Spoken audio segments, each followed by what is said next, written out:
Good evening, everyone. The City of Grand Haven regular City Council meeting of May 1st, 2023 is hereby called to order. Would the clerk please call the roll? Fritz, Here. Lowe, Here. McLaughlin, Here. Cummins, Here. McNally. Here. I'm going to take a minute this evening before we get the meeting rolling to remember a true friend of Grand Haven who passed away late last week.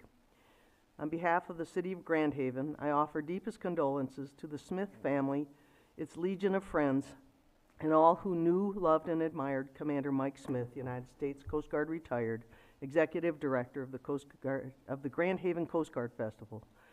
His loss has deeply saddened our Coast Guard city, and as word of his passing spreads, community members are breaking out Coast Guard flags as a sign of respect and sympathy.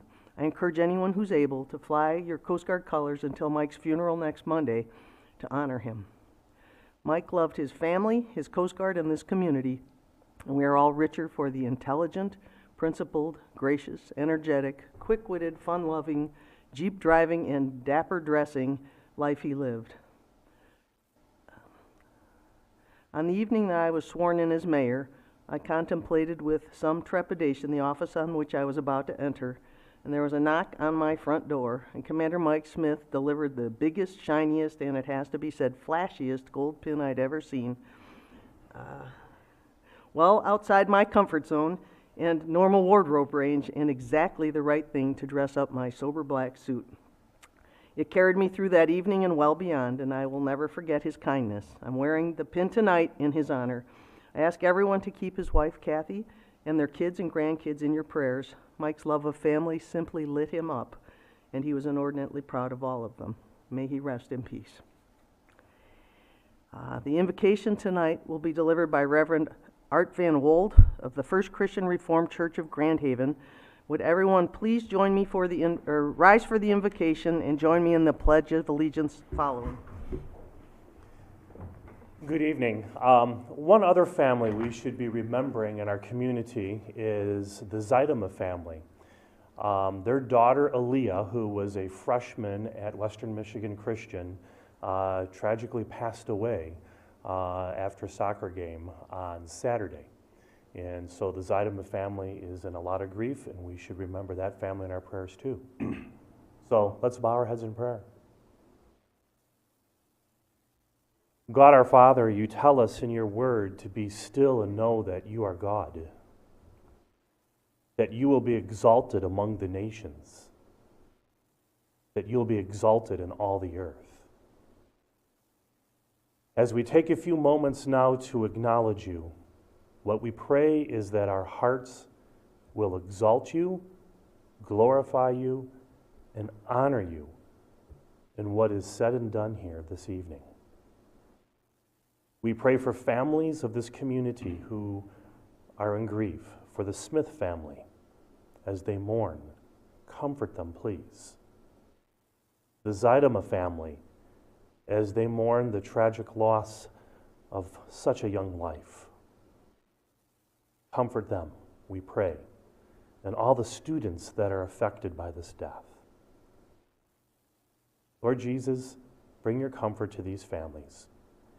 And what we also pray is that you will continue to bless this community we call Grand Haven. Thank you for giving this community to us. Amen. Amen. Thank you, Reverend. I pledge allegiance to the flag of the United States of America and to the republic for which it stands, one nation, under God, indivisible, with liberty and justice for all. Please be seated. Drag your chair up here. They took the plastic out of here. First up on our agenda is reappointments to boards and commissions. Would the clerk please read the reappointments? Brooke Bissonette, EDC/Brownfield Board, term end of March 31st, 2029. And Kevin Gankars, Construction Board of Appeals, December 31st, term end December 31st, 2024. So move. And second. Any discussion? Would you please call the roll? McLaughlin, Yes. Fritz, Yes. Lowe, Yes. Cummins, Yes. McNally. Yes. Next on the agenda, new appointments to boards and commissions. Can you read those as well, Maria, please? Winsome Bricker, Parks and Recreation Board, term expiration June 30th, 2024. Terry French, Construction Board of Appeals, term end December 31st, 2024. James Kybart, Construction Board of Appeals, term end December 31st, 2024. Is there a motion to that effect? So moved. Support? Second. Any discussion? Please, Uh, Karen, go ahead. Yeah, I just had a couple questions. Not have to, just noticed that the first candidate, Winsome Bricker for the Parks and Rec Board, that she applied over 2 years ago Mhm. when we weren't even, so does that mean we didn't have anybody? The only reason why I ask is I know there are people here in the audience who have applied to different boards recently since we've come to this board, but have not been chosen. I just didn't know if we were interviewing. What's the question? The question is she the only one that we talked to, that No, was talked I to? interviewed everyone who put in an application for the Parks and Rec Board. Everyone whose name I have on a list, I interviewed, and I deemed her the most suitable candidate. Okay. Now, that doesn't always happen, but in this case, it did happen. I don't remember how many, I had a batch of applicants to the Parks and Rec Board and interviewed all of them. And she was the one who I selected as the best choice. And she looks like she has some great qualifications, so I don't have any objection there. I guess I almost saw as a thought or a suggestion maybe, especially for the Parks and Rec Board, going forward, should there be some openings, we have a amazing Sustainability and Energy Commission, and they have some subcommittees that are working on sort of green. There might be some overlap there, and there might be an ability to leverage some, some of those individuals, because that's a city manager and not an appointed committee. So I don't think there's a conflict, but there might be some synergies there. So I just wanted to, I wondered why we didn't have more people interested that actually were very passionate about some of the parks and forest management. And I know we do have that participation on the SEC, but it seemed like we would have more of an influx. Anyway, it was just a question I had, because it was I don't mind the old question. application from 2 years ago, and that's why I wondered. I don't mind the question. The interview was not 2 years ago. I wasn't even mayor 2 years ago. The interview was, I would say, perhaps 3 months ago, when basically, unless there's an opening, I'm generally not interviewing. If there's an opening, I often get applications from people who say, I'd like to be considered for several boards, and they name them. And so I compile a list of everyone who's interested in each board, and when I get an opening on that board, I interview everyone who's on that list. Now, it's possible I could miss someone, but as far as I know, nobody on the SEC applied to be on the Parks and Rec Board. I will tell you that I'm not sure I would pick someone to do double duty.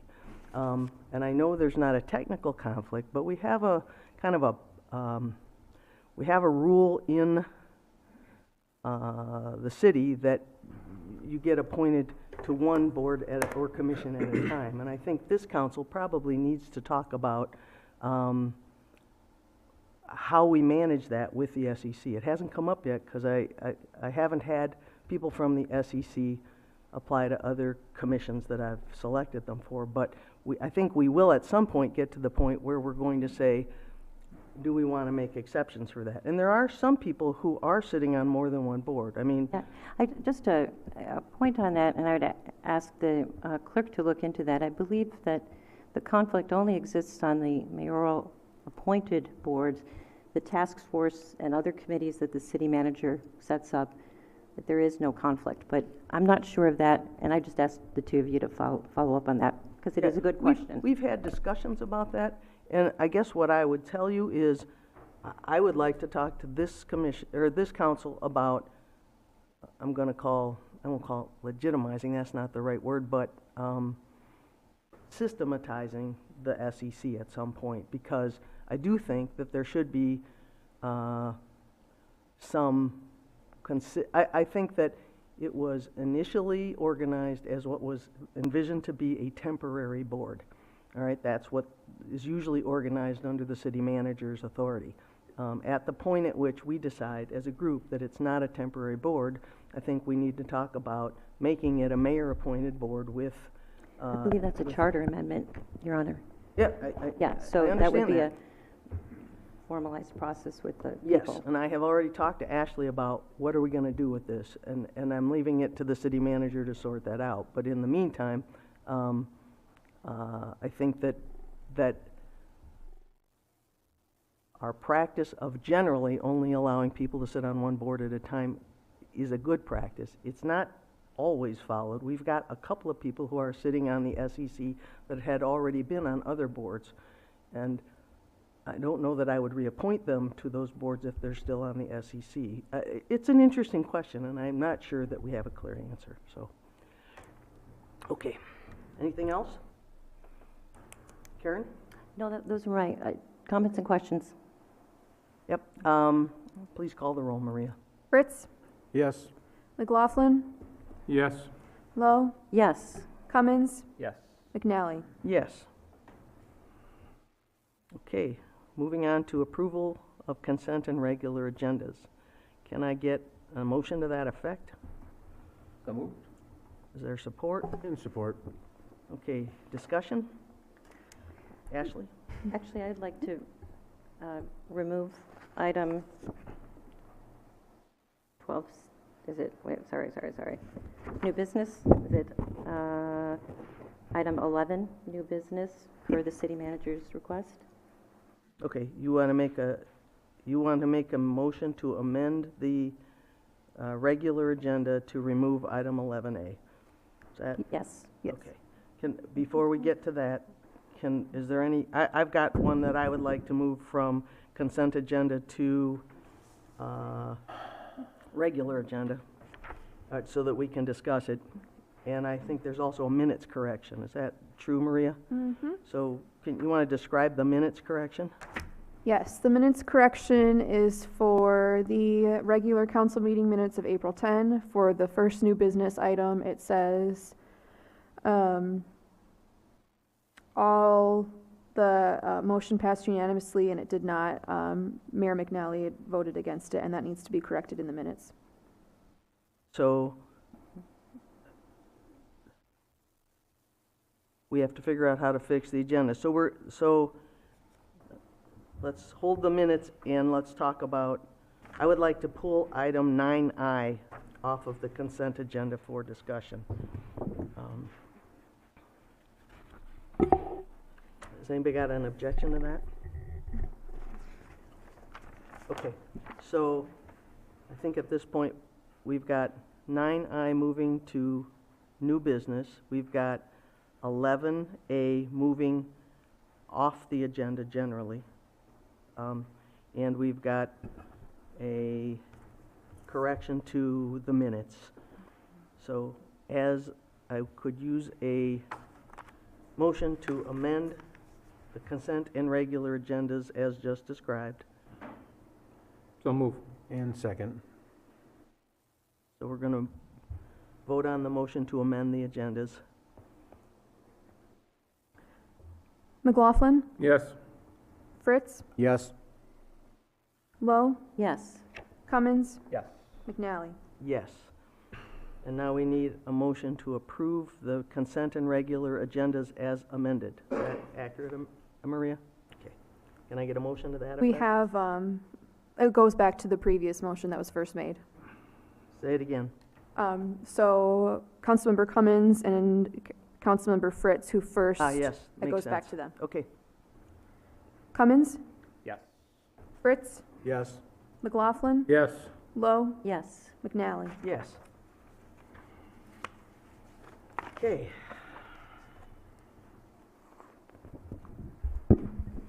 This is our first call to the audience, one of two opportunities. At this time, members of the audience may address council on any item, whether on the agenda or not. Those addressing council are asked to provide their name and address and will be limited to 3 minutes of speaking time. Council will hear all comments for future consideration but will not have a response at this time. Those not physically present who would like to may call in at 616-935-3285. If it continues ringing, please remain on the line until your turn. We will take all callers. Is there anyone who would like to address council?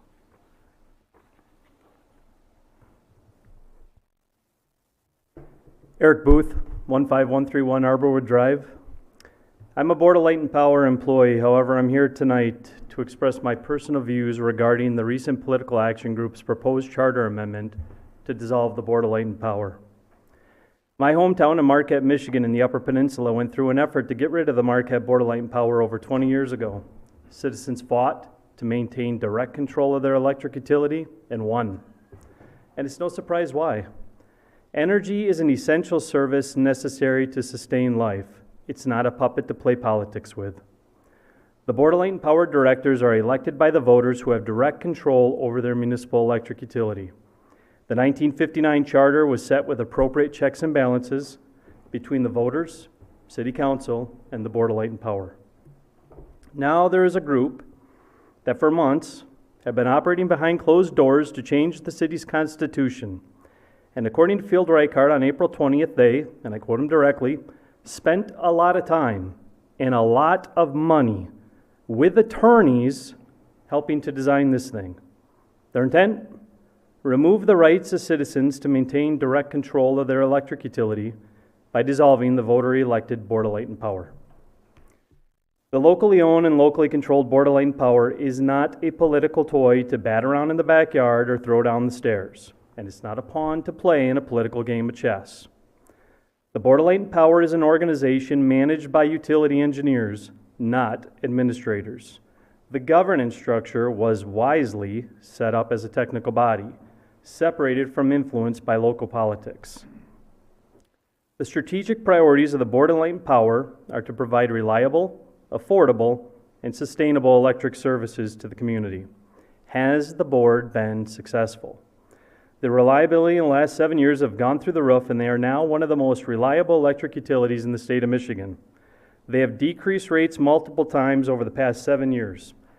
I am a Consumers Energy customer, and my electric bills would have been 36.8% less last year if I were a Board of Light and Power customer.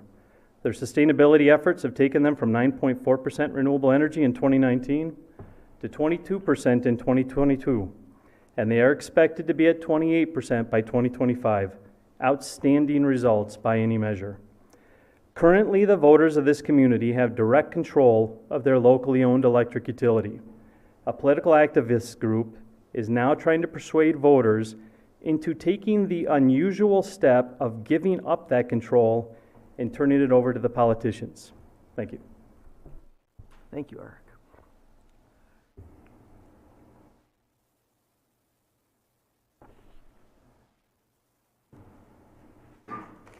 Madam Mayor, ladies and gentlemen of the council, my name is Austin Gagnon. I live at 5180 Crystal Lake Road in Holton, Michigan. Some of you may know me as the Operations and Technical Services Engineer for the Board of Light and Power, but I want to be clear that I'm here tonight to express my own personal beliefs, not that of the board. I thought I might share a moment with you some of the reasons why I came to work for the Board of Light and Power. Because I'll be honest with you, the reasons I came here are the same reasons you all and the residents of this community should be proud of the utility they have. One of those reasons is that from the board level down to the apprentice tree trimmer, operator, lineman, or technician, the board employs talented technical staff who also operate the utility. They have a proven track record of reliability while keeping costs low. You might ask, why would that matter to an aspiring applicant to be an engineer here? I'll tell you why. 4 years ago, my wife and I decided to move our family back home to Michigan. When we did, I was inspired to see an organization that's clearly empowered to make the right decisions for the community. They're guided by years of technical expertise and utility best practice. To me, that tells me this is the right environment for me to work in as an engineer. So for example, in the last 8 years, the Board of Light and Power has rebuilt and continues to properly maintain 3 distribution substations that affect every single customer of the BLP. That's something to be proud of. They've replaced outdated infrastructure and overloaded infrastructure with new design standards. I can tell you from personal experience from multiple national conferences that the design standards that are upheld here in Grand Haven are by far and above that what you might see in other communities. And they do it at affordable rates. That's something to be proud of.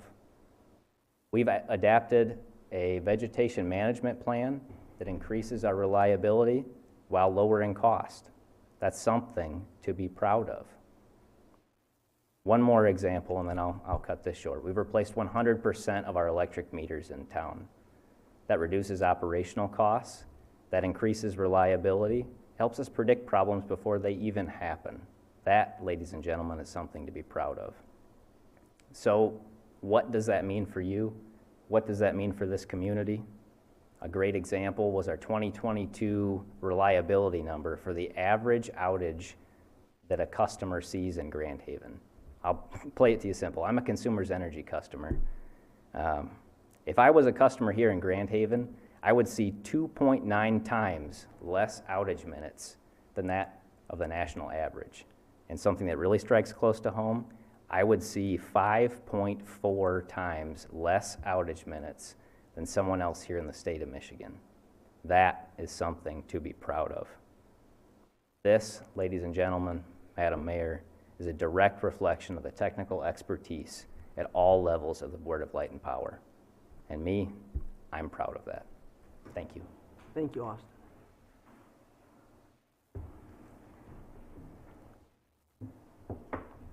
My name is Danielle Martin. I live at 14201 128th Avenue in Robinson Township. I'm also an employee of the Board of Light and Power, but I'm speaking tonight as an individual, and my statement reflects only my personal opinion. 40 employees, their spouses, and children. A total of 113 individuals rely on Board of Light and Power employment for financial security and stability. The BLP-CCC would like the public to believe that these employees' jobs are protected under the proposed charter amendment to dissolve the Board of Light and Power. However, I am unable to find adequate language within the proposed amendment to provide that guarantee. I am not suggesting the city manager or city council have any intention to terminate BLP employees should this amendment pass. My concern is that the unanswered questions and general anxiety surrounding this issue will lead to skilled and valued employees resigning. I worry the utility, regardless of who it's overseen by, will be harmed by lost talent, leading to higher costs and decreased reliability. The proposed amendment ensures initial employee compensation to continue. This is simply not enough to put employees' minds at ease. I have nothing against the city as a potential employer, but the fact is it's different. The health insurance plan is different, the life insurance is different, the paid time off is different. These are the issues that the employees are concerned about. I would like council to consider passing a resolution showing commitment to the Board of Light and Power employees, stating that if the charter amendment were to pass, the current BLP employees would continue to be employed by the City of Grand Haven and would be governed by a grandfather clause, allowing them to continue to receive the compensation and benefit package they currently enjoy for the duration of their employment. Another option could be a resolution that states, should the amendment pass, employees who stay through the transition would receive some sort of a retention bonus. I don't know what the right answer is. I don't even know what you're allowed to do. What I do know is that 14 employees cared enough to spend 2 hours of their own time to attend last week's joint meeting. 8 employees are here on their own time tonight. I just ask that if you're able to do something to put our minds at ease while the community decides the future of the utility, that you please do it. Thank you. Thank you, Danielle.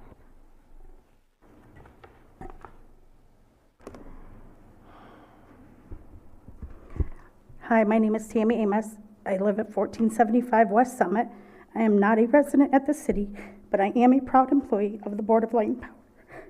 I have worked at the Board of Light and Power for 10 years and was hoping this would be a long-term employment and I would retire from the Board of Light and Power.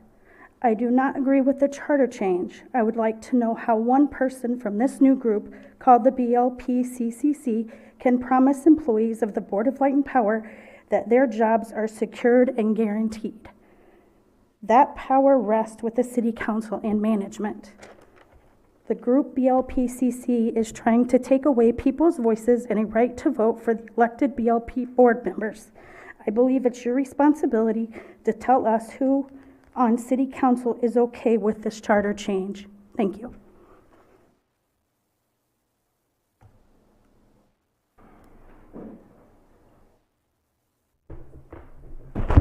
Jim Hagan, 400 Lake. I was going to give these shout-outs at the BLP meeting, but went on longer than I could stay. And so I'd like to do them now. One was the excellent renewable record that Eric was mentioning that they have. They have achieved so much more than either consumers or DTE. It's fantastic. And I also like to recognize some of the people they have as far as what they've done in renewables. I don't think they probably blow their horn enough. And Eric is one of those people. Up in Marquette, he was a key person on their community solar, something that I'd like to see Grand Haven achieve, and maybe Eric can help us along those ways. And also, something that, you know, I'd like to do research, and I was reading Jennifer Granholm's report on scoping of wind projects in the state of Michigan. Do you know who was the chairman of that effort? Dave Walters. And that effort was the areas they identified, the thumb of Michigan and other areas, those are where we see our wind projects today. So I'd like to just say that, you know, the people we have leading the BLP, as far as, you know, from a renewable standpoint and I think also business standpoint, are really top-notch people. Thanks. Thanks, Jim.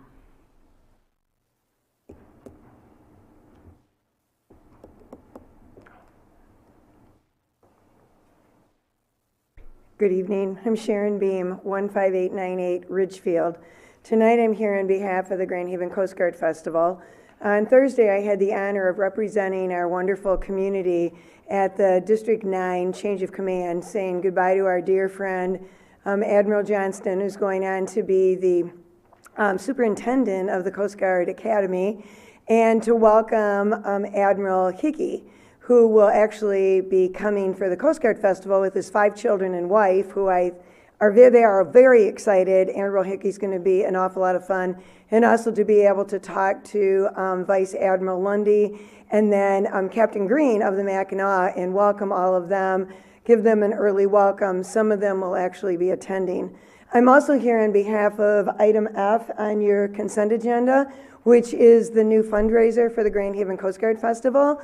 We are envisioning a family-friendly, fun dance party down at the Waterfront Stadium. I have a couple board members who are super excited. I'm hoping to see some of you dressed in your favorite, should this be approved, your favorite Taylor Swift costume, Ashley and Maria. I'm going to be counting on that. And also to thank you all for your outpour of support for the Smith family, your condolences during this time. Mike was a 1 in a million type of guy, and he did so much to help keep Grand Haven and Grand Haven community on the map. And for those of you who do not know this, we are celebrating the city of Grand Haven, the 25th congressional recognition of being Coast Guard City, USA. We are the only city in the United States of America to carry that honor. Thank you very much, Sharon.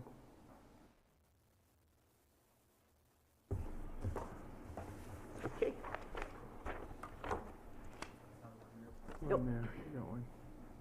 Howdy, y'all. I'm Colin Reinders. It's been an absolute pleasure to be working as the local scooter guy the last several years downtown, and I just would like to let y'all know that I'm here for any questions, and I hope for a beautiful summer ahead and this weather to wrap itself up. Thanks, Colin.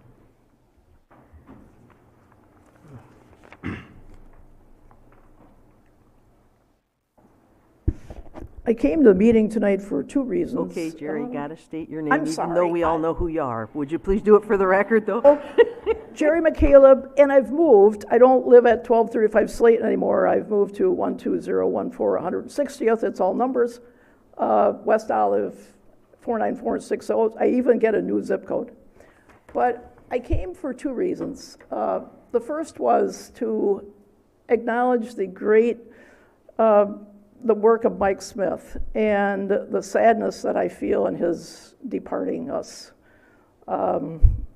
I worked, I went through 8 Coast Guard festivals as mayor of this community with him, and he was just the ultimate showman, the ultimate builder of Grand Haven and promoter of, first of all, the Coast Guard, and secondly, of Grand Haven as Coast Guard City, USA. And what an incredible person, incredible legacy. My sympathies to his family. I'm sure we'll miss him greatly. The city will miss him greatly, his inspiration and his creativity and imagination. The second reason I came was to support Steve Loftus in his Snug Harbor contract. I see that's off the agenda, but I've also worked with Steve Loftus for years, and he's a promoter in his own way, but also a promoter of the city of Grand Haven, and his legacy with all things Grand Haven and the Art Walk and all that stuff, all those things that he has done to promote this community. Again, I just commend him, and I'm not sure what, as I'm reading through the agenda item about the future of the Snug, but I just think that Steve has done a great job for the city, and I just would support him in his efforts. And I wasn't going to talk about the meeting, the BLP joint meeting but since it's been brought up, I was at the joint meeting the other day. I found it very interesting. I found it interesting that one of the people that are on the BLP board hates it, but he's running for a 6-year term. That kind of surprises me. If I hated my meetings that much, I'm not sure I'd run for 6 years. But that's just what I heard on that meeting. The BLP has done, I'm a consumer's customer now. I've already had two power outages and 1 blip as I got up and saw my microwave had gone off during the night. It hasn't been bad service, but I also got my first bill, and I know the BLP so far I think is going to be cheaper. I don't understand the promotion for this charter amendment. I have several problems with it. Number one, I think charter amendments are a big deal. And I think that they should be thoroughly discussed and thoroughly vetted. And I'm not sure this is the right way to do it, just to put it on the November ballot and say this is what we're going to do. And if that's all I have time for, maybe I'll wait till the end of the meeting and continue. Thank you. Thank you, Jerry.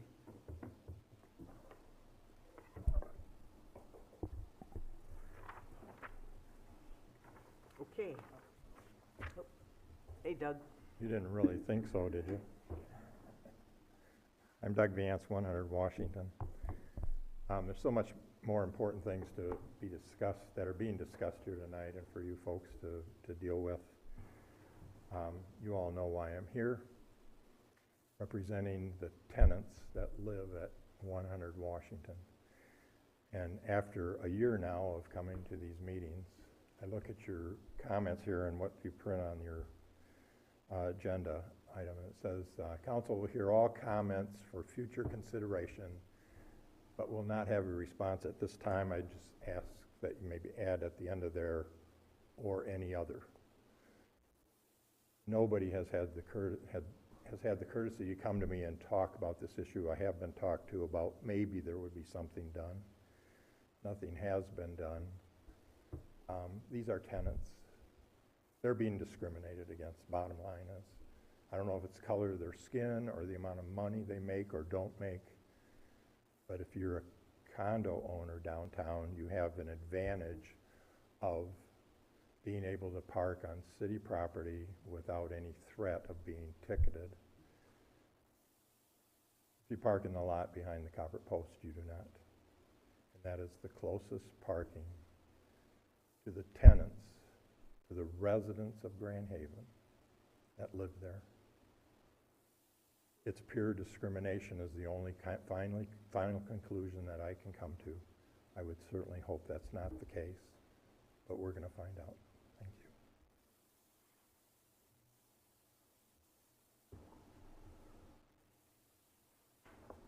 you. Okay. Moving on, I would entertain a motion for, well, let's get the clerk to read the consent agenda for us, if you'd be so kind. Item A, approve the special work session and regular council meeting minutes of April 10 with amendments and special budget work session minutes of April 12th.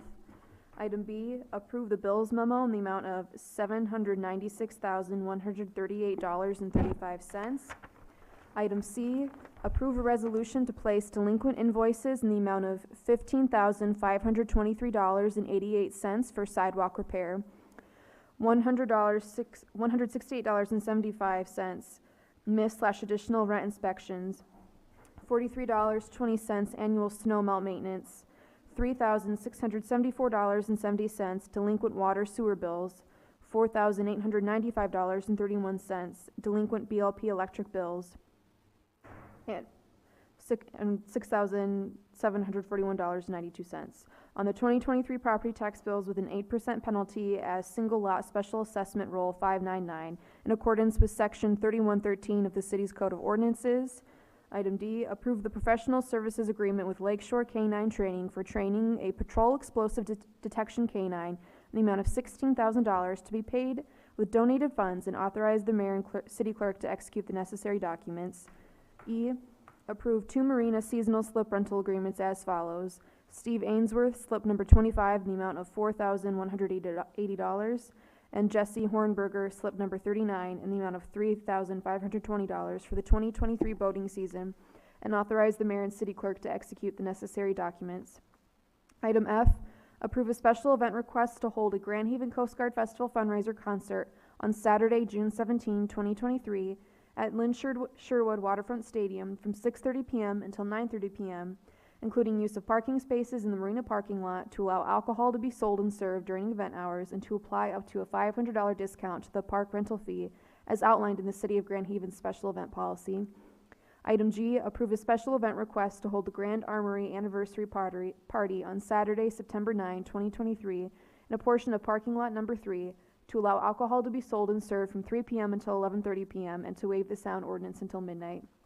Item H, approve a special event request to hold the VFW Coast Guard Entertainment Tent on Friday, August 4 and Saturday, August 5, 2023 on VFW property and city parking lot number 7 to allow alcohol to be sold and served during the event hours, to waive the sound ordinance, and to apply up to a $500 discount to the parking lot rental fee as outlined in the City of Grand Haven special event policy. Item I has been moved to new business. Item J, approve a contract with the Pyrotechnical Fireworks LLC in the amount of $30,000 for the 4th of July fireworks display to be held on Saturday, July 1st, 2023, and authorize the mayor and city clerk to execute the necessary documents. Item K, approve a resolution recognizing and proclaiming the month of June 2023 as Pride Month. Is there a motion to So moved. approve the consent agenda? Second.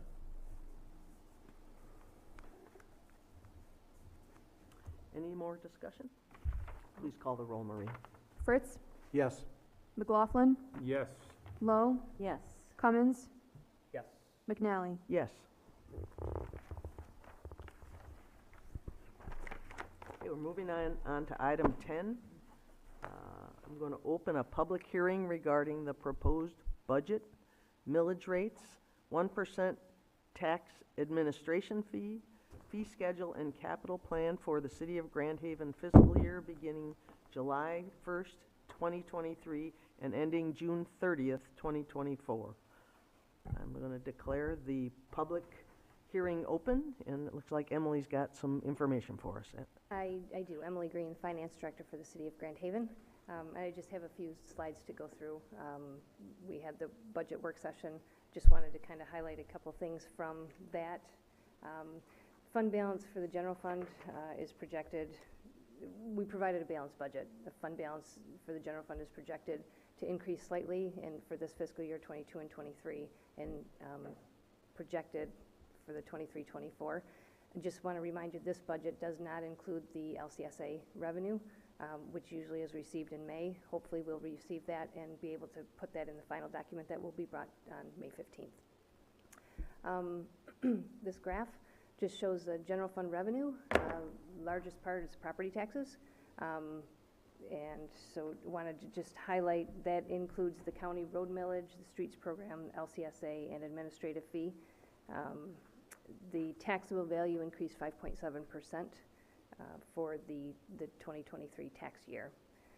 There are two other large revenue sources, the BLP pilot, which is 5% of the BLP sales, and that's projected, budgeted at $1.9 million for the 23-24 year. State revenue sharing is budgeted at $1.3 million for this upcoming year. And then the refunds reimbursements includes $800,000 roughly for the Grand Landing reimbursement. Marijuana tax revenue is another one. We have 3 licenses that we will receive, but like the LCSA, we do not have that amount, so that is not budgeted as, we're not taking what we received this year and assuming that it's going to be tripled. We just took what we received this year. We have 3 licenses, Emily, but only one's operating at this point, right? Correct. Is that right? I'm sorry. Yeah. So until they're operating, we wouldn't expect any revenue from them. Is that true? That is true, but we expect them to operate, Here. okay. Break ground, Yep. operate Good. in 2023. I guess. Next slide is just the general fund expenditures by type. And you'll see here that the largest expense, the employee salaries and wages and benefits, takes staff and good staff to make a city operate, and so that's the biggest expense. The other is the interfund transfers out, which include the street millage, public improvement fund, $460,000 for that, and then the Harbor Island remediation, $100,000 for that. I just wanted to give an update on the Harbor Island remediation. ARPA funds. We are currently, the current bank account ARPA fund balance is around $931,000. We transferred $150,000 to cover the HDR remediation expenses in this current fiscal year, the 22-23, and we're budgeting $240,000 will be transferred for 23-24. And then again, the $100,000 from the general fund. And highlight the diesel plant sale. If the diesel plant sale funds, they're not included in this proposed budget right now. And the city manager's recommendation, as discussed at the budget work session, would be to transfer $750,000 to cover the Harbor Island remediation expenses when the diesel plant sale is finalized. As I said, we have a balanced budget.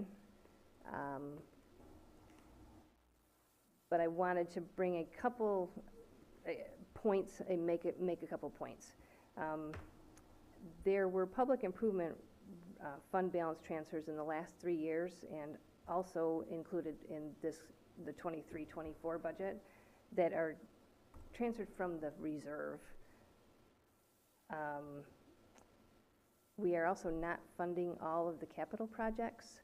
We've moved over $1 million of capital projects from this year. I think we keep moving them back. They were, budgeted 21-22, 22-23, and now they're budgeted 24-25. So I just want to make sure that you're aware of that. And then it's the second year that we're not transferring money to the fire truck replacement fund. In the past, each year we've tried to put $100,000 in so that when it's time to replace the fire trucks, we've got the funds there instead of trying to scramble.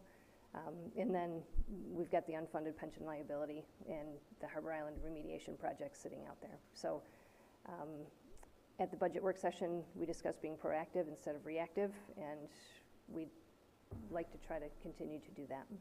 So I just want to put out there for discussion and consideration, taxes at the budget work session. We commented about, we have 1.5721 mills that are uncollected from our maximum. And so just a recommendation or consideration of maybe leaving 1 mill uncollected and collecting at, 0.5721 mills. And then the paid parking, there was discussion about starting that along the beachfront or along the beach and waterfront, just to get that project started. If we do that, it's going to take time to implement. So those are just some considerations. Got any questions for Emily? Public hearing. Wait till next week. Say it again? No, I can wait till. Okay, thank you very much, Emily. Anybody got anything further in the public hearing?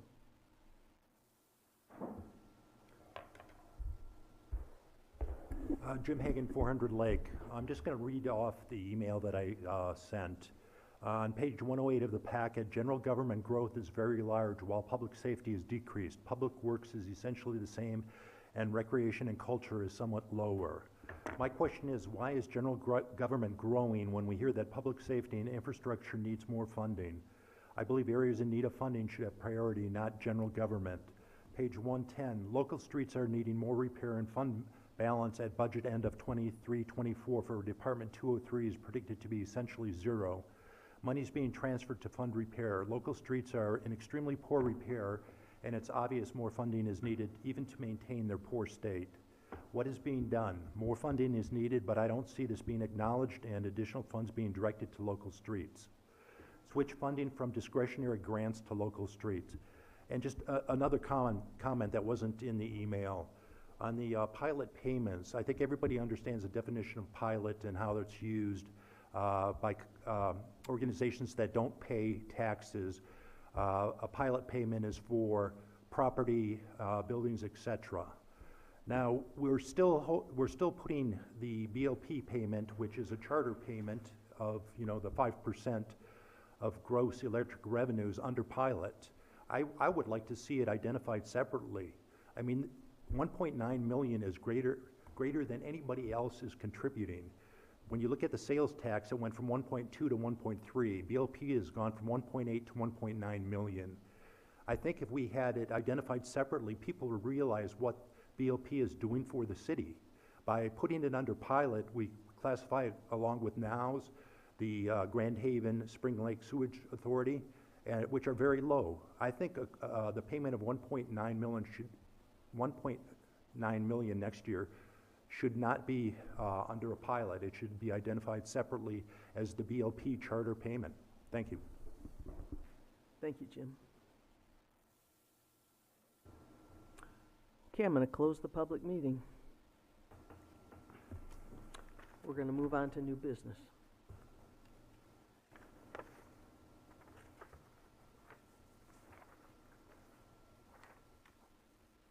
Maria, could you read the new business item when you get a shot? Approve an electric scooter storage extension agreement with Colin Reinders of Waveco LLC from May 1, 2023 until October 31, 2023, and authorize the mayor and city clerk to execute the necessary documents. So move. And support. Okay. Does anybody got anything they want to say? I pulled it off the consent agenda, and I've got a few things I'd like to talk about, but you want me to start? Yeah, okay. I have concerns about the level of support this business seems to require from the city when it pays nothing to us while creating staff work. It's requesting 6 more public locations for charging stations and apparently also expecting the city to pick up its stray scooters. I don't see any benefit to the city from the operation of this business, and I don't think it merits city support. I think it's misleading to characterize this business as a transportation method that relieves traffic and parking congestion downtown. We have no data to support such a claim.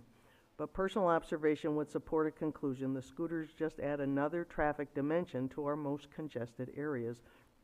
All of the charging locations are downtown or along the waterfront, so a customer has presumably to park nearby before picking up a scooter.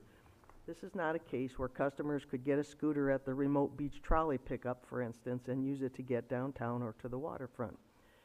It's a fun thing to do in the summer for visitors and for locals, and it makes money for its owner. I'm not entirely opposed to the idea, but I can't understand how the city got tangled up in its support and administration, and I think it's time to ask what's in it for us. If this is a sustainable business model for a tourism attraction, why doesn't the operator locate his charging stations on private premises and pay for them? These scooters run from a location about a block from my house, and I watch them all summer. I don't honestly know what the rules are for scooter operation, but I can tell you that I often see more than one rider per scooter. Helmets are rarely worn. They zip back and forth between the street and sidewalk. They operate silently at a speed incompatible with pedestrians on the sidewalks and often zip up behind and around them without warning. They operate after dark and are not well lit. Last summer, we observed a woman zipping past on a rental scooter with a newborn baby strapped to her, and we considered calling the police. I don't want to be a killjoy, but honestly, we know the condition of some of our streets is rough, and electric scooters zipping along them pose a real danger of injury. If this business model was independent of a city subsidy, I'd feel a little better about our potential liability. As it is, I'd like to distance the city from this private enterprise. Let it stand or fall on its own merits. I wouldn't use public land to put their charging stations on, and I sure wouldn't use our public works crews to pick up their scooters. Those are my comments. I don't honestly know how this group got started. I read I read it last year. I think it was seen as an entrepreneurial activity, which was kind of cool. But it's not really a transportation system. It's a tourist attraction. And I'm not against tourist attractions. I love them. And in fact, I know people who enjoy using the scooters, but I don't know why the city's involved in the middle of this. And that's my, that would be my comments.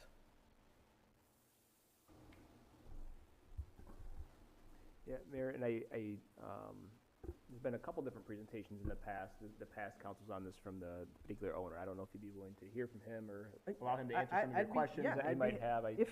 If Colin wants to come up and talk, I have sat through two of them already. So one as mayor and one just, I happened to be in the audience when he came up. But how did we get involved in, all right, I will say, if you're in Washington, D.C., or in, even I was just at the University of Michigan, and they have scooters and electric scooters and bikes that are in racks, that are on public property, that are transportation systems around the area to alleviate traffic congestion. I think that's how this was billed when it came up, but in practice, I don't think that's what it's being used for, and that's kind of my concern.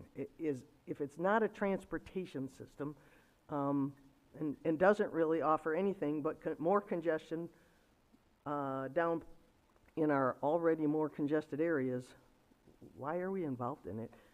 And I don't know, Colin, you want to get up and tell me why I'm wrong, which would be fine.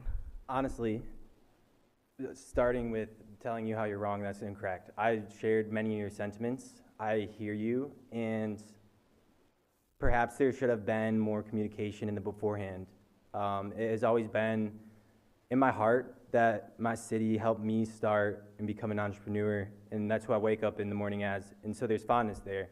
And I would have loved to have you not had to have shared that sentiment if I had been able to communicate better in the beforehand.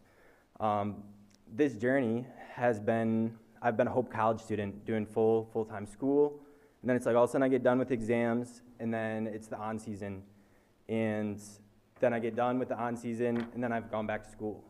And so another thing is it has not truly been a sustainable profit model. There's been no, it's been break even. The insurance is a lot. The vehicles are even more. COVID hit during my second year, and the first year I didn't even get launched until like July, I believe. So when COVID hit, I centralized because I wanted to keep everything clean, tidy. I just didn't want a bad image on the town, and I didn't want anyone to get hurt on my radar. And it was pretty easy to get comfortable there. That's where people started like coming and hanging out. They would get their scooters, come back. This year I'm no longer leasing from Wessel's building, so that's entirely new. Where are you leasing from? I don't have a spot currently, so my grandpa and my mother were kind enough to let me use some spaces. My father, I guess I should say, it's more of his garage. I'm in a big in-between. I'm talking to Keenan Marina about a suite over at their, it's like right in Ferrysburg, one of those suites. And they also have winter boat storage, so that could be a great opportunity for me to go in and find some space in a setting that doesn't get used in summer. By having parking zones around town, even if it's not a full-fledged bird, lime, spin, micromobility implementation, people can get around and enjoy. I will say, I totally had a good time when I was down there being scooter guy, renting. Like I started as a guy trying to sell everyone scooters, and I quickly became someone who just loved the smiles, who fell in love with being downtown. It was super cool for me going as an 18-year-old, growing up down there, and not just enjoying it, but like being in the midst of it, catering to it. And that's always been my vision, is to grow something that's beautiful. I love the technology industry since I've grown up, and I decided I was going to be in business. I know where it's going. There's some crazy stuff happening with artificial intelligence and the like, but it's simply like my life's investment, and it's okay if it comes to a close because I'm still who I am as a result of it all. It would definitely be a bummer if I didn't have like my last season. I'm kind of following the year 5 statistic, being most businesses are successful or a failure by then. Waveco was founded with the premise that Grand Haven would never let bird, spin, or lime come in because no one wants to see them become trash on our streets. They wouldn't have the personal insights or even desire. They thrive off high demand, high supply. They just roll in and they throw them down. The reason why Pat McGinnis chose to involve the city as he has, and the relationship has grown into what it has become, is I approached him months before as just like some excited 18-year-old college student, and I was like, dude, I think we can bring scooters to Grand Haven, and like I would love to figure out what it takes. And we had time to plan, and we had everything in place, and it's just I'm not some big capitally funded company with my own app, with I my own understand that, things. Colin. I had okay, these would be a couple of my questions. Yes, so How fast do the scooters go? they go 16 miles per 16 hour. miles an hour, and what are the laws regarding where they're allowed to operate? Can they operate on the sidewalks? They're street and sidewalk legal, Okay, and the city of Grand Haven asked me if we could keep them off the sidewalks and off the on Washington and off the pier. And so when I geofenced, I did so, except for my software provider. They promised a lot of things and basically expected me to deliver all of the bugs, do all their fixes for them. So I wasn't able to like perfectly follow through on everything, but that's part of this year, is I'm working with a brand new software provider who I am not really able to speak upon them at this moment because they're flying under the radar, so to speak, but they worked closely with me the past 2 years to figure out what someone like me, a smaller operator, would need to deliver to a beautiful town with high expectations of how people are going to experience it. And I think I'm happy to do a work session. I'm happy to show you, like, I basically have an expertise in this. Like, it's like a degree. I know all the players, I know where it's going, and all of these bigger companies are struggling with a lot of things, but I'm Colin. I was a Grand Haven scooter guy, didn't go anywhere else. I can do a lot of things in this world, and if it's not scooters, that's okay, but I would love to show you what I've worked on before it were to be shut down. do you own the scooters? I do. Okay, so the software programs the scooters that you already own, and the software you've used in the past isn't available for you anymore, so you're looking at you still haven't identified a new software system for you. I have the software provider. They're just in You're negotiating with them. no, they have not launched live onto the market yet because of certain reasons, and so they're like NDA.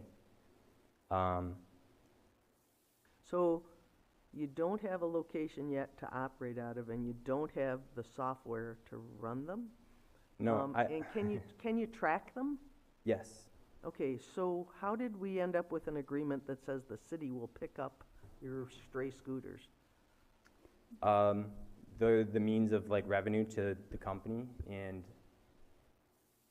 sometimes people. But I guess my question is, why would you think that would be the city's responsibility? Mayor, that was more so a protection for the city if Colin were to have taken poor care of his equipment and we were to find them misplaced, or I think there was fears of them ending up in the channel or something of that nature. If we had to retrieve them, we just wanted to implement a fee to recover some of our costs. And again, we've been working with Colin for a little while now, trying to develop his entrepreneurial spirit here, and really trying to morph this business into something that is addressing that mobility concern. And I think this extension, and as far as Colin and I's conversations have gone, is in hopes to address that between the Public Works Director, Public Safety Director, and I, to maybe have some placement on the east end, transition into more of a more intentional, targeted placement for the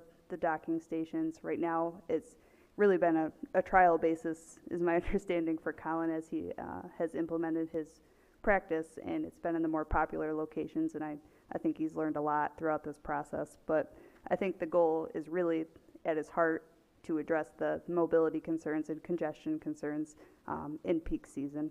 So we're trying to work with him through this process to identify appropriate locations and protect his equipment, but protecting our interests as well. And I appreciate that, Ashley. So, I'm really not trying to give anybody a hard time, but what I'm trying to figure out is the city benefiting in some way? And I guess what you're saying is, if you can sort out a way to rent these things in remote places so that people can use them to get to the congested areas and get out of the congested areas back to the remote places, that is a transportation system that could be of some use to the city. But that has not been what's been going on. And what I'm hearing you saying is that's what you hope to get to, but...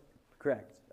There has been an app, and it is live, and you could download it and rent the scooter without me, but I still chose to be down there every day so that I could augment the flow. And it was still a novel technology back in 2019, and then it started to become bigger, and it was everywhere, and people would be like, no way, this is in Grand Haven, and that is because of our efforts here, as limited as it was. Okay. It sounds like I'm the only one with these reservations, is that? As if I am, we don't need to go any further. I mean, we can just vote. Well, it sounds like we're at a little bit of a breaking point here with maybe make or break this next year. I think for me at least, our staff put it on consent agenda. They're comfortable with at least a 1 year, another 1 year agreement. I trust our staff's ability to be able to evaluate good locations for multimodal options like this.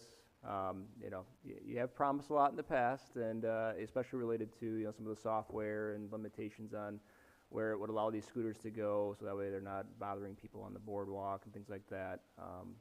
Granted, nothing's perfect, I understand that. Quite exciting, actually. Like, it's to the point where this software has a built-in feature to share data directly with municipal authorities.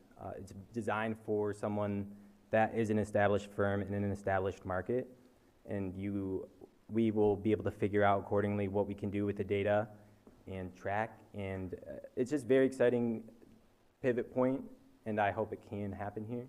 And I just want to enforce that I apologize. I allowed your perception to exist as it did, because I do care. Good. And we do recoup. We do have fees in our fee schedule for electricity and charging per scooter. No, they're not very high fees, but they are fees that were added, I think, when you were started this business to account for some of those costs that the city was concerned about with using public space. So I'm fine with, at least for me, 1 more year, and we'll see how it goes. Right. I would like to just add, I actually am supportive of what the past council has done to look to not a big company, an established player, but an entrepreneurial,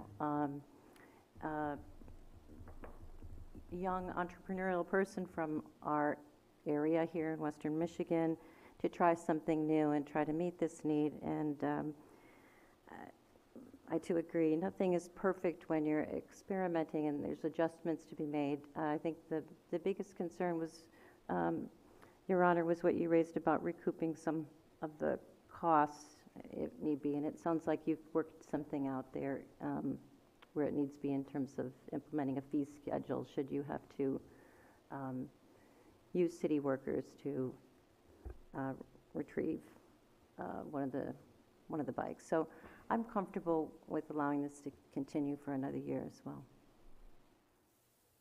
Mike? Oh, I have to agree with Ryan. We've discussed this at council before, right? Colin, we've talked to you about different things on it, and we also set fees for you to pay for the charging stations and that. We've have all that done before. It's been a long conversations we've had. But I do agree, it's hard for you to control once they leave off who hops on there and goes. It's very difficult. I see them going down my street where I seen two people on them sometimes. It's kind of crazy. I don't know. It's hard on your equipment. I tell you that right now. Heck with one, I'll tell you. I know, but I just say they do that a lot. But we've set fees up. We've also had our officers and DPW has picked them up, and we've charged you for them, for our taking care of and cleanup for you. So I trust our administration to keep following the rules that we have and give you another year for it. And hopefully you can get things straightened out. And it'd be nice if you get to the east side. It would be really nice because there's a lot going on over there right now, and people want to go there. So it'd be another transportation for them. I'm willing to go another year, but I trust administration following the sets that we already have for you to take care of that. So thank you. I'm good. Thank you. Maria, please call the roll. McLaughlin, Yes. Fritz, Yes. Lowe, Yes. Cummins, Yes. McNally. No. Thanks, Colin. Will be good summer. I hope you have a good one.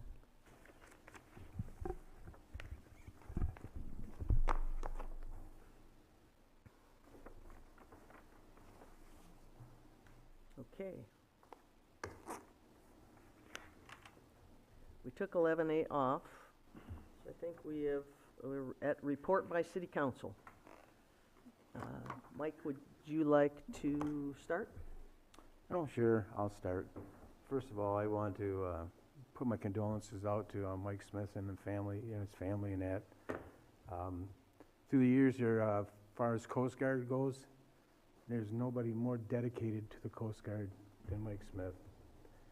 I remember when Chuck Bogowski had our Coast Guard Festival, and they had the parade to go from the Centertown to into Water Street, and that was it. But when Mike came here, he made it into a Coast Guard event where he honored all Coast Guard. And he took care of the Coast Guard people here. His heart was in it. His whole life was dedicated to the Coast Guard. I don't know what else I can say about the guy, but he's surely going to be missed. And second of all, I want to get on to Comcast is now, I think it's Comcast is doing all the drilling in that, and is that by the library and up down 4th Street. They've been drilling into our nice concrete, and they've been putting asphalt in the middle of those concrete, those little drilling holes. It looks like, well, I don't want to say it. It looks terrible. We need to take care and make sure that they maintain our system that we have here, which is concrete. You don't put a hole in the middle of a sidewalk and put asphalt in the middle of it. I want to see them put the concrete back in there and make it nice and smooth again for us. I've noticed that as I was walking around. I also noticed downtown that some of our pavers are starting to sag and stuff in the downtown area and that.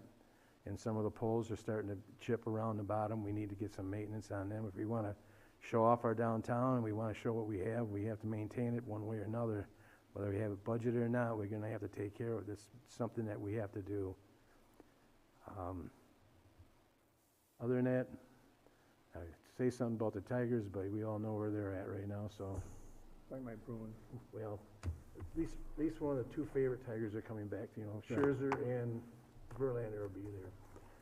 Scherzer's coming back? Verlander pitched in my hometown in Binghamton the other day. Kevin, what you got for us? Obviously condolences to Mike. Wait, one more thing. Oh, wait. Yeah, I don't get in your way. Oh, I just want to say one more thing, though. Went to the MML, and we had a meeting with our representative, Ben Workham, and we pitched our pitch there, but the thing we had down there I learned the most was about housing, housing, and housing.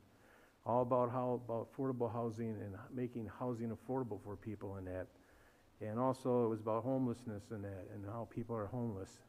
And it was really kind of side by side that the Tuesday breakfast that the Chamber and Community Foundation put on was basically talking about the same thing.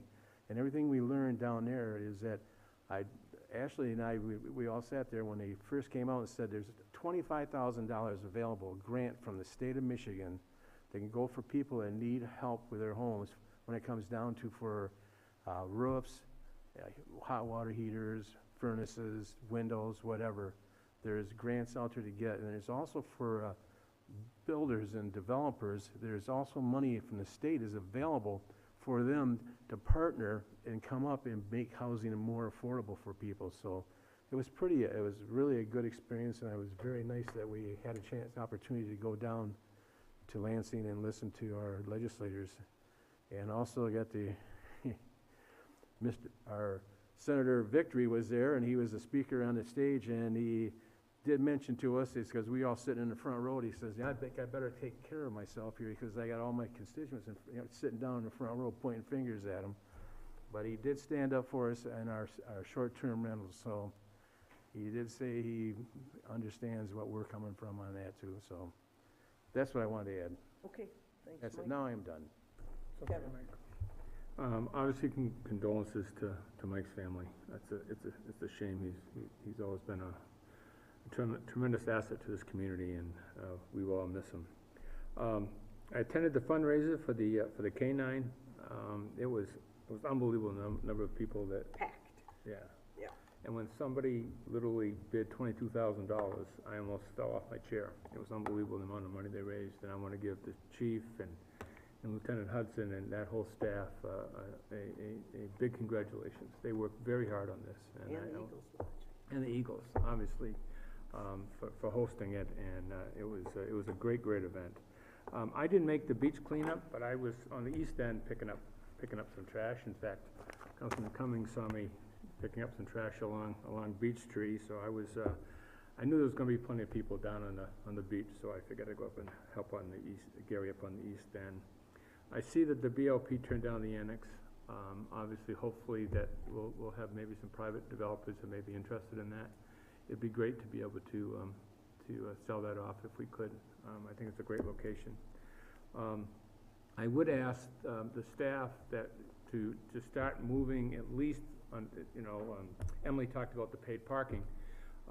From the last presentation that the chief gave, it's pretty clear that I don't think it's going to be done this year. I think he said 8 to 10 weeks out. So, but I'd like to keep the process moving. And I'm not sure what the rest of the council feels, but it would be great to at least start the process. You've got to select vendors, you've got to go through that whole process. And there's no reason why that we can't at least start that and get to a point where we can make the final decision on what zones we're going to put in or what zones we're not going to put it in. But You want to vote on it first? Because there's been no vote to approve paid parking. No, you're right. So I That's guess fine, that, but it's an interesting question. I don't know whether you We want. haven't had anything. You It wanna needs to come see- back to We want to council. see, right, Right. it needs to come back to council before, I just don't want it to sit there. I understand what you're saying. I guess we got to figure out how we proceed. Because I think before we talk about implementing it, there should be a vote at this bench. Fine by me. Okay, I'm done. Karen? Yes, I'd like to add my condolences to the Smith family and to you, Sharon, and the entire Coast Guard Festival. There's not a lot of words, right, for that, so anyway. Secondly, I guess I wanted to start off with, some of you know that last Wednesday, the BLP agreed to meet with City Council, and we had a working session, was the first one in 16 months, where we discussed our relationships, our roles and responsibilities, and a path forward. I wanted to take time to thank the entire BLP board, but in particular, I wanted to thank BLP Vice Chair Jerry Witherall. I can tell you that without Vice Chair Witherell, the meeting would not have taken place. And candidly, without his leadership at the meeting, I don't think we would have been able to find a common path forward to begin to meet again unconditionally and to discuss the issues of Harbor Island together, which I think we all agreed was in the best interest of the community. Jerry also helped me understand personally some of the historical context, that has led to some of the relationship issues, and that even some of those issues between City Council and the BLP, particularly some of the trust issues, predate this particular council and go back a long time. So anyway, I wanted to just call out Jerry in particular, but also thank the entire BLP board for meeting with us as they did. As Councilmember Fritz mentioned, he and I and the city manager attended CapCon, the Michigan Municipal League's conference in Lansing on April 19th, which included a lot of sessions, as he explained, on the new legislation passed and grants available related to affordable housing, as well as to prevent homelessness, these issues that are pervasive throughout Michigan and in the U.S. in general. And one of the number of ways to prevent homelessness, we learned, is to find ways for people to stay, not to have to leave their current rental units in the first place. So there's been a lot done in a very short amount of time around programs and assistance to prevent homelessness available.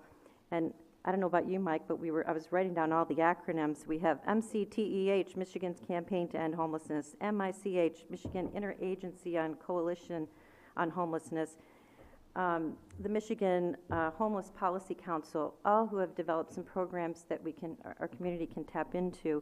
But more importantly, MISHDA, the Michigan State Housing Development Authority, has a number of things available. New to MISHDA has been a lot of money has been placed in homelessness prevention, housing navigation funds, which are really important to us too, because those are vouchers and subsidies that we could perhaps tap into. A housing and community development fund, and what they called RAP grants, revitalization and placemaking, which Councilmember Fritz we need to get our hands on that money, and I agree totally. They also mentioned the My Hope energy efficiency grants of up to $25,000 per home that would be of interest to our sustainability and energy commission. So it was really well worth it, and we took copious notes, and I know the city manager is working on a lot of these, but it was very, very helpful to understand what is imminent, what has passed, and we've not missed the opportunity, but the money's gone already, and where some of the money is so that we can take advantage of that. I also wanted to thank everyone that came to the Department of Public Safety's Back the Bark fundraiser for their next K-9 officer at the Eagles, and a big thank you to the Eagles as well for sponsoring that. Earth Day at Central Park, I don't know about you guys, but that place was packed. Booths everywhere. I saw more variety than I have ever seen at any kind of event. But I wanted to do a special plug for the girls from our local Girl Scout troop, number 763. I think they were actually Brownies, to be technical, but they have an initiative, the Girl Scout Tree Promise, where each girl has pledged to raise enough money to plant a tree every year, each one of them, every year for the next however many years. So they're at a cost of $75 or more per tree. It's a huge commitment. Please get out and support your local Girl Scout troops in their efforts. They were doing their part on Saturday. And then finally, I'd just like to congratulate the owners of Loose Spokes, Christian and Addie Miller. They had their grand opening on Sunday at 2 o'clock. It was a lovely event. It was cold, but lovely, and we're really excited about all of the build up on the East End in the Beech Tree Corridor. And that's all I have. Ryan? Yeah. I want to echo the comments, the passing of Commander Smith. Terrible news to receive late last week. Tremendous loss for our community. Really an amazing story to give the service that he did in the Coast Guard, and then to go on to be the executive director of the Coast Guard Festival to honor the men and women of the Coast Guard for so many years, and in so many ways that none of us will be able to count, and things that we didn't even know that he was doing, probably to serve the Coast Guard. Really amazing to see all the different stories that have kind of popped up in social media and how welcome folks felt with him. I felt that same way. I've met with him a couple times in his office, rather messy office, but as I was looking around the office, I mean, there were so many different things to notice, and I learned a tremendous amount from him, not just about the festival, but the Coast Guard. Was constantly learning, so tremendous loss for our community, and I want to echo condolences to his family. Thank our Emily and our staff. We thanked you. I think at our work we had a work session where we discussed our budget in depth. I mean, tonight was the opportunity for the public to provide feedback, but we worked with our staff quite extensively at a work session recently and discussed the budget in detail. Thank you for presenting a balanced general fund budget. Our operations are balanced right now, but we're seeing that pressure to find funding for our very real capital needs. We have to find funding for those things going forward. I mean, we're looking at $800,000 in boardwalk work and electrical repairs and decking, $800,000 in the next 2 years for that. We have parking lot resurfacing over the next 2 to 3 years at $175,000. And that's just the very, very tip of the iceberg.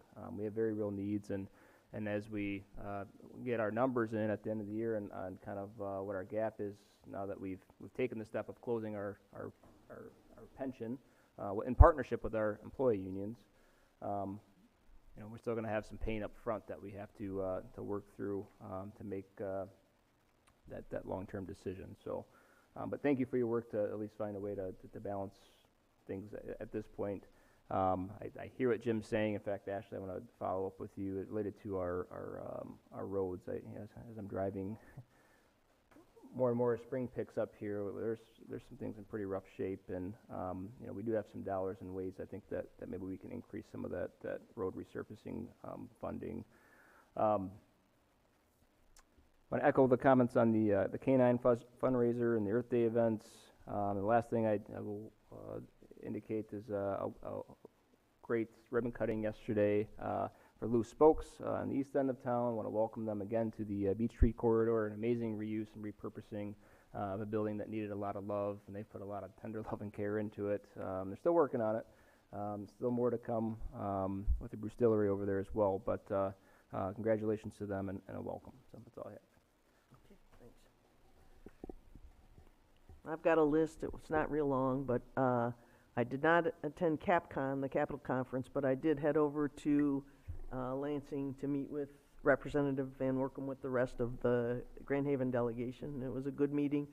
We continue to tell the same story, which is we need help funding Harbor Island remediation, and I just keep thinking repetition breeds acquiescence. That's my plan, because I do know that when they see us come through the door, they know exactly what we want to talk about, and to me, that's a start. I didn't attend the beach cleanup, but I did participate in the city staff's observance of Earth Day on April 21st. I helped with cleanup of the mini golf down on the waterfront, the city mini golf. We did a flower bed, but I just wanted to thank the Department of Public Works crew for orchestrating that, and the City Hall and DPS volunteers who pitched in. That was a really good project. I also attended the Eagles fundraiser for the Department of Public Safety K-9, and it was an awesome event, extraordinarily well supported by the community, which is always gratifying to see. This was an interesting one. I attended a meeting with the city manager, the city attorney, the city public works chief, and a delegation from the community foundation to discuss the foundation's plan to purchase the old city water plant on Sherman that for a number of years has been the Fredericks Design building, and consolidate its operations on that site. And that was kind of a surprise announcement in the news, but interestingly, the city holds a right of first refusal on the purchase of that property, and the foundation wanted to talk to us about that, and we sat down with that crew and worked through those issues. I attended the Strong Towns presentation at the Chamber's Breakfast, which was my favorite of the presentations thus far. There wasn't a state park meeting this month.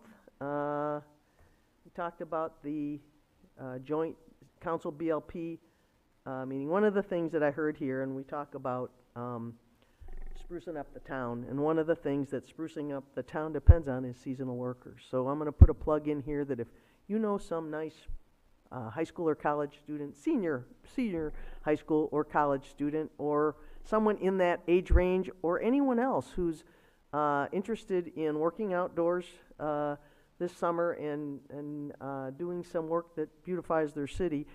I was a county park ranger as a college and law school student in the summers, and it was one of my favorite jobs. You get to drive a big truck.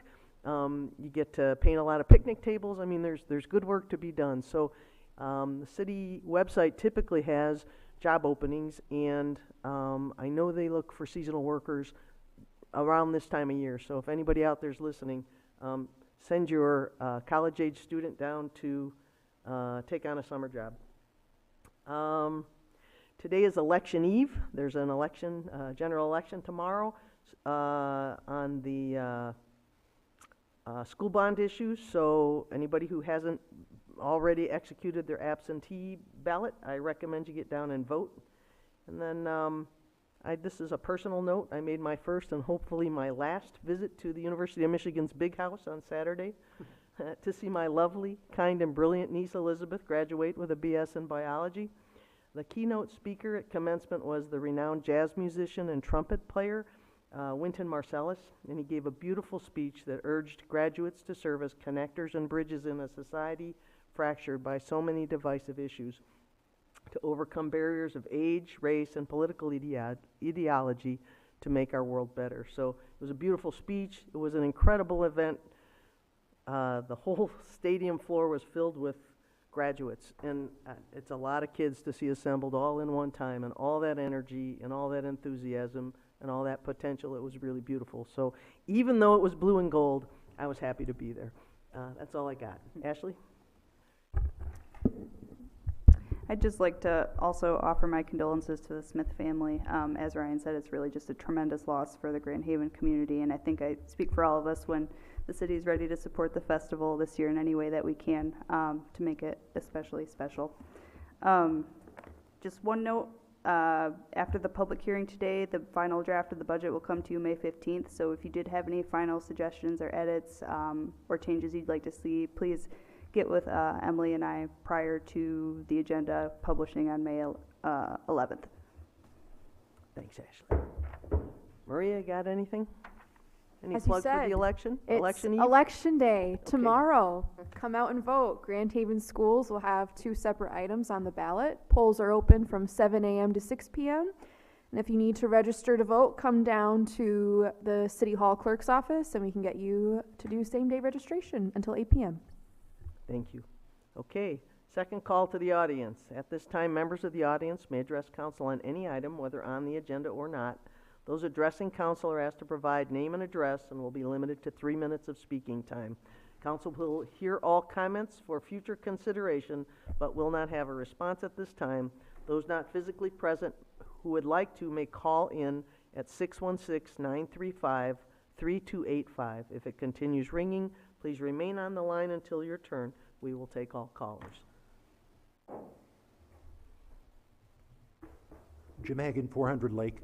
I'm really pleased that everybody went to CapCon and heard more about affordable housing and homelessness. I just want to bring up once more what I've talked about a number of times. It's the 1-door versus our 2-door zoning requirement on like renting out second floors of houses and so forth. This is something that you could do right away. You could ask our zoning to modify what we have and actually allow people who have big houses to rent out their second floors. My neighbors are gone now. They couldn't rent out their second floor. They did have separate locks going up to the second floors, and stairways completely isolatable by each party. So there is something that can be done right now. Think about it. Thanks.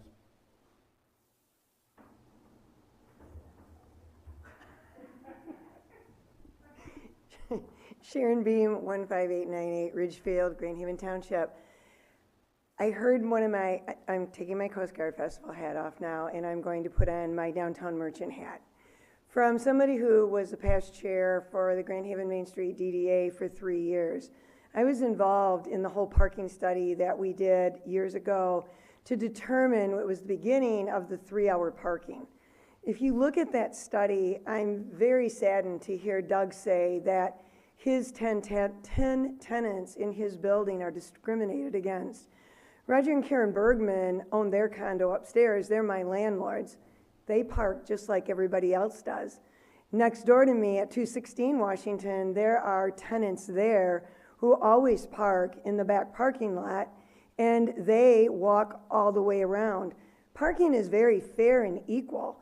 I'm a merchant. When I drive, I park across the street so that the parking behind the buildings originally and still are for the merchants. They're for the shoppers. They're to bring people downtown. Unfortunately, that's why we had to go to the 3-hour parking, because for years we watched the lovely families come downtown, park in the parking lots behind our stores, pack up their wagons and their coolers and go to the beach all day. So part of that parking study showed that we needed to do something. We do have some all-day parking, but you know what? Have you ever lived or gone to a big city, downtown Chicago, Washington, D.C., as Colin was saying, or even New York? You don't park behind your building. That's why I live in the township, because my husband's kind of fussy about his vehicle, and he wants to have a garage, and I want to be able to walk right in. So please, I know you're going to hear a lot about this, but I want to thank you as a merchant downtown for not changing it. There was a lot of thought. There were town meetings. Mike was on city council back then. This just didn't happen overnight. And if anybody wants to sit down and talk historically about how we got to where we are, I would be more than happy to be able to do that with you. Mayor McNally, thank you for attending the U of M. I understand. I will be contacting you in 2 years when we have to go watch our Spartan graduate. So thanks, guys. Thanks for all you do. Thank you, Sharon.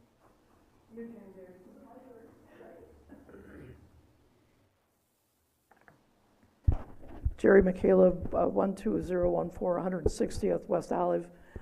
And I want to continue my comments about the effort by the CCC to change the charter.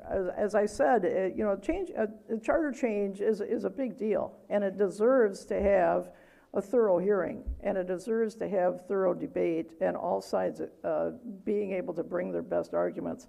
And I do not see that this is for a citizen petition, even though it's very legal to do, is not the best way to vet all the circumstances that are that would come forward, and all the ramifications to change the charter in order to have this to be no longer an elected board, but one appointed by city council.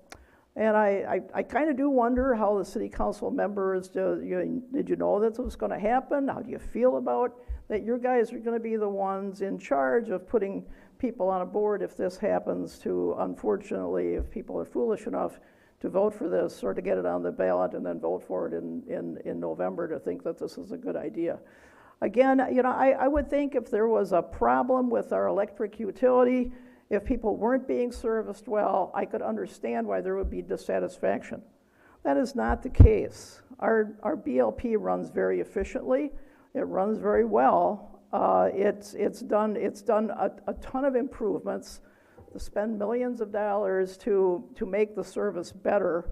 It gets great reviews from its customers, and I know that customers in the city as well as out of the city, even though the people out of the city would rather have more say and be able to vote for their representatives, as well as have input on and be able to run for these board positions, because they love being part of the BLP. It is, they would rather have more input and continue to be a BLP customer.